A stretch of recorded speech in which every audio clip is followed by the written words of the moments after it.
ইসলামের দ্বিতীয় খলিফা উমর, যেই খলিফাতুল মুসলিমিন উমর রাদিয়াল্লাহু তাআলা একদিন রাগান্বিত অবস্থায় মুহাম্মদকে দিয়ে হত্যা করার জন্য সে যাবে। রাস্তায় শুনতে পেল যে তার বোন এবং ভগ্নিপতি যে ইসলাম গ্রহণ করেছে। ইসলামের কথা শোনার পর রাগান্বিত অবস্থায় সে তাদের কাছে গেল। যাওয়ার পর যখন কুরআনের তেলাওয়াত শুনল, ও এত মধুর কণ্ঠে, এত মধুর কণ্ঠের আওয়াজ কোনদিন শুনে নাই।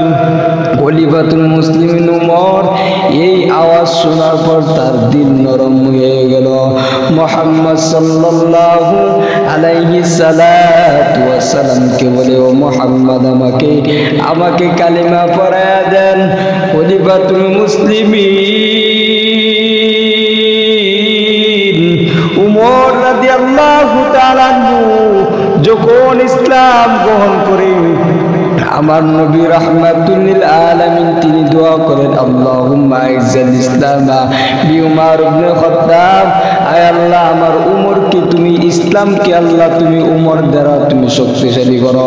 আল্লাহুম্মা আইজ্জাল ইসলাম বিউমর ইবনে খাত্তাব, আয় আল্লাহ তুমি আমার ইসলামকে তুমি উমর দ্বারা তুমি শক্তিশালী করো। ওই খলিফাতুল মুসলিমিন উমরকে রাস্তা দিয়া যাইলেও শয়তান ভয় পাইতো।